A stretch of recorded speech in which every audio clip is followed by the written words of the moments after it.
How to recruit the best staff for your business. In this video, I'll be talking about how I recruited a particular staff member and how you can also benefit from our recruitment process. Now, this video is also for those people who are looking to buy businesses, because in our training, now buy a business training, we also talk about how to recruit, because if you don't know how to recruit, then you want to be able to grow your businesses in the best way possible. So of course, if you want to find out more about that, click the link in the description below and book a call with me if you're looking to buy businesses, on how we can go ahead and support you in your journey. But coming to recruitment, recruitment essentially is the acquisition of talent for your business. And therefore, you want to attract the best talent for your business so your business can thrive and grow in the way that you need it to, and it can perform efficiently. With good people, your business will always thrive. Making good decisions on recruitment can be the difference between your business, or particularly that position, thriving or not doing well at all. And one thing you should know, the saying that I like to go by: hire slow, fire fast. So that's hire slow and fire fast. That's the principle that I use, especially when there are a large number of candidates which are available for that particular position. So as a business owner, you are competing for the best staff. Now, there's two types of job roles that you have. You have the job roles which are low skilled, and then you have the job roles which are high skilled. Of course, those job roles which are low skilled, without a doubt, you'll get many more applications for those, and you'll have a lot more choice as to who to recruit. And if you're recruiting for high skill staff, then of course the pool of candidates is normally smaller, because they have to go through a certain amount of training to get to that skillful position.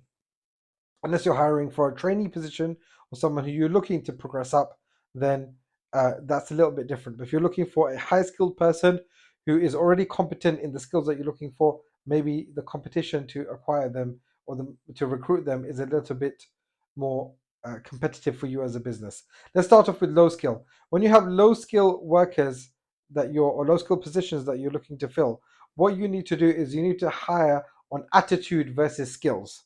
Yes. So you need to hire on attitude as opposed to hiring based on skills. Of course, if you find a person who's a recruit who shows you their attitude, and they also have skills, or they have the experience in that particular job position that you're looking for, of course that's the best of all worlds, and you want to hire that person.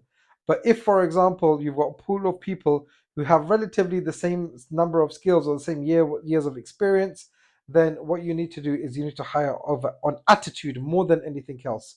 If you get the right candidate with the right attitude, then that's always going to be better for your business, because they'll be more committed to your company, and they'll be more professional in the way that they perform in your business. With regards to high skilled and experienced people, then of course you have to have a balance between skills and experience. I like to go for someone who is more skillful, and maybe they are a little bit more lax in their attitude, because their skills are so high and they need to be able to demonstrate that, by the way. So either you perform a test on them, or whether it's a trade test, whether it's a test that is made up on the recruitment process, it depends on the particular skill job that you're recruiting for. You need to assess their skills, and if they're highly skillful, then sometimes that is more beneficial than hiring for attitude. However, again, if you get someone who's very skillful and they've got a good attitude, then that's the best of both worlds. Now, the best way to recruit normally is through people that you already know from within your network. Why? Because you may have some level of personal relationship with them, you have some level of professional relationship with them, and you already know regarding their attitude that they are the right person for the job. So you are essentially headhunting them. But the most popular way of recruiting these days is, of course, through job adverts. Now, I haven't used any particular traditional job adverts in my time in business. I've only ever used online tools. So what I do is I draft a job advert which is attracting people to our company and attracting the right skills. So your job ad needs to be very specific to the skills that you require and the competencies that you require in your position that you're recruiting for. And once you get candidates who are replying or applying for those jobs, they need to be fast to respond to those candidates, because those candidates are looking for jobs elsewhere too. So if you're competing, especially if it's a skill job, then you're essentially competing for those people who are applying. I had a particular job that I was recruiting for, and there were two people who I really liked, or I had a choice of two people that I really liked, and one of them I liked better than the other. However, because it took me a day before I replied to one of the candidates, they had already found and accepted a job somewhere else. They said, "Thank you very much, but we're not looking for an offer." That's why having speedy responses is always going to help you as a business owner who's recruiting. Now, once you've identified a candidate and had some communication with them, then I like to do two interviews. One is a general interview, and one is more of a test based interview. So I always like to have two interviews. Why? Because one interview, you get to see the person, you get to see their general attitude and their demeanor. And the second interview, you get to see their competencies. Also, you'll be able to identify from the first interview whether you even want to proceed to the second interview too. And it shows you which candidates are serious if they turn up for one interview and they also turn up for the second interview. And that shows to their general attitude too. Many people, it's unbelievable to me as a business owner that there are so many people who apply for jobs, they have that initial phone conversation, and they book an interview and they don't even turn up. It's unbelievable. I can't understand it as a business owner. I was never like that when I was an employee, so I don't know how people actually survive in that way. In any case, once you've selected your candidate through the two-stage interview process, and indeed some companies have three-stage interview processes, it all really depends on how far you want to go on sieving out those candidates. Once you've selected your candidate, the best practice is to send a contract out in via email or via post, however you want to do it, so they know that they've got the confidence in the business and you know that you've got that commitment. Again, you're creating all of these barriers or all of these steps as a business to identify, is the person motivated to work for your business, and also do they have the attitude to overcome all of these challenges that you're throwing at them. Now, on the first day, of course, you always want to ensure that you set some time aside for an induction process.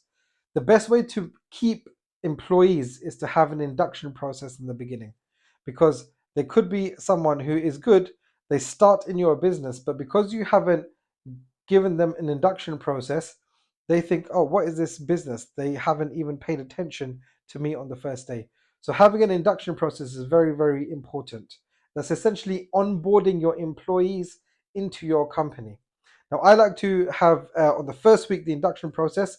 Every single day, there'll be some sort of training that they need to do within your business, even if they're highly experienced.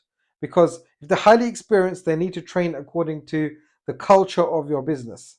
They need to review the systems of the business. They may be competent in the systems, but they need to review how this business is using those very systems that they've used previously. And it gets them to identify the culture that's in the team. So daily tasks in the first week is really, really important. And after that, I also like to have follow-up meetings. One meeting on the first day of the employment, normally with their line manager. If there's a second level of management, on the second day, you could have another meeting on the second level of management just to introduce them to the line managers. And then at the end of the week or the beginning of the second week, I like to have a follow-up meeting to see how they found the induction process in the first week. Now, this can continue for up to 1 to 3 weeks. After that, normally they'll be settled in by that point, or they can continue in their training in your business. So recruiting is one part, and then once they've been recruited and they start work, induction and onboarding is another part of recruitment. That ensures that number one, you hire slow because you sieve out all of those candidates by creating those first and second interviews, signing the contracts, doing the tests, and so on. And then, of course, when they start, you ensure that you're retaining the best employees. And what you'll find is that if you have gone through that process, then normally you've made the correct hire, and that person is going to be a valuable person for your business. Of course, my specialty is buying businesses and running them, of course. So if you want to find out more how to do that as a business owner, click the link in the description and book a call, and let's see how I can help you in acquiring your first business.